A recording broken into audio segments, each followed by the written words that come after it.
ازيك يا حبايب قلبي، عاملين ايه؟ وحشتوني جدا جدا جدا. عاملين ايه؟ اخباركم ايه؟ معاكم مروه العزب. اللي مش مشترك في القناه ينزل يشترك دلوقتي. الفيسبوك بتاعي مروه العزب عربي ومروه العزب انجلش. وحشتوني جدا. عاملين ايه؟ بصوا يا جماعه، في اي حد من متابعيني عايز يعرض مشكله له في القناه عندي، عادي جدا، انا موافقه. الواتس بتاعي انا دايما بقول رقم تليفوني بناء مش عشان المعاكسات، لان ما شاء الله عليكم يعني اللي بياخد الرقم مش كله، بس اللي بياخد الرقم بيفضل يبعت لي رسائل، ممكن احملها هنا على اليوتيوب بالارقام رقم التليفون، وممكن ايه اعمل عليه حفله جامده. بس انا مش راضيه يعني. بتبعتوا رسائل وحشه قوي قوي قوي ليه كده؟ يعني معاكسات وحشه، معاكسات مش حلوه مش حلوه مش حلوه خالص. ليه كده؟ ربنا يسامحكم. بس برضه انا مقرره اي حد هيبعت كلام مش حلو والله العظيم هنزل رقم تليفوني بالرساله والشغل هيبقى عالي قوي بجد بجد يعني. فانا بقول لكم دلوقتي يا حبايب قلبي، اللي مش مشترك في القناه يشترك دلوقتي، واللي مش متابعني يتابعني. بحبكم جدا جدا جدا جدا.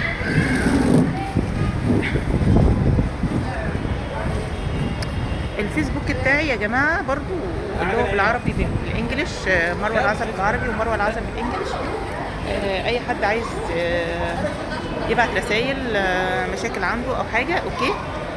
رقم التليفون بتاعي طبعا عليه واتساب، فاي حد عايز يعرض مشكله برضو يعرضها عادي جدا، ومش بطلع الاسم الحقيقي، مش بقول الاسماء الحقيقيه نهائي يا جماعه، نهائي.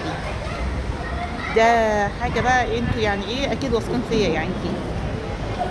تعالوا بقى اما نتكلم في الموضوع اللي احنا ايه بنتكلم فيه، او هنتكلم فيه، او القصه اللي هتحكى فيه. الموضوع يا جماعه بدأ ان في واحده عندها 42 سنه اسمها مريم. جوزها ما شاء الله صاحب محلات قطع غيار سيارات، راجل كويس بس راجل شقيان. بتقول لي يا مدام مروه هو شقيان وبيجيب لنا كل حاجه وكل حاجه، بس انا لقيت نفسي هو كبر، هو اكبر مني ب10 سنين وقراعه كده وكبر، ما عادش عاجبني، وحاساه كده اللي هو عجز. وانا كمان يعني 42 سنه حاسه ان انا مش حابه ان انا اكبر. فقلت له عايزه اروح جيم، فرحت جيم. انا قلت له شهر اجرب، فالشهر جاب شهر، والكابتن اللي بيمرني ده يعني كابتن شاب جميل قوي، طول بعرض بعضلات. هو من سني، مش كبير قوي يعني، هو من سني، ولكن يا جماعه يعني محتويني كأخ. اتعودت عليه جدا جدا جدا، وهو اتعود عليا يعني كأننا خلاص بقينا اتنين روحين في، يعني كأننا روحين في بعض، يعني كأننا روحين متلازمين بعض، او كأننا روح واحدة في روحين، حاجة زي كده يعني. فبتقول لي يا مدام مروة انا نسيت حتى مذاكرة عيالي، نسيت الدنيا كلها معاه.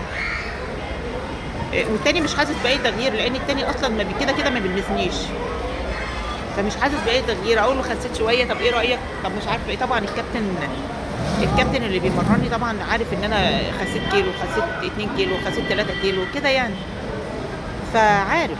لكن ده لا يمكن لا يمكن لا يمكن إن هو ياخد باله حتى من لون شعره، من اي حاجه، ما ياخدش باله من اي حاجه خالص. فبتقول لي يا مدام مروه انا هو يصرف على عياله، وانا عشان ما يحصلش ان انا يعني ربنا يزعل مني او حاجه، انا هنفصل. وقررت اخد قرار بيني وبين نفسي كده، ان اسيب الولاد عمتهم تربيهم لابوهم، وابوهم راجل محترم، وعمتهم تربيهم، وانا اتجوز. يعني ايه، اعرض عليه، هو كمان ما عرضش عليه، انا هعرض عليه الاول الجواز. هو ما اتجوزش قبل كده، يا رب يوافق بيا. بس اذا وافق انا هسيب العيال اللي عمتهم تربيهم، وابوهم ايه ياخدهم كده. ف غصب عني هو ما بقاش يسالني، ما هو ده غلطه بقى يا جماعه. هو ما بقاش يسالني، يقول لي ايه عامله ايه، بتروحي ليه جيم رجالي وحريمي. ما كانش بيغير، مش في دماغه، هو بيصرف بس. فلازم يا جماعه برضو بتتابعوا الحاجات دي. هي قرفت منه خلاص، وخلاص حبت بقى، والست لما تحب بتبيع الدنيا كلها. فانتوا يا جماعه شوفوا ده تصرفها ده هل صحيح، ولا هي تراجع نفسها، او قولوا لها انت بما يرضي الله لو حد جاي يعرض مشكلته عندك او عندك تقولوا له بايه.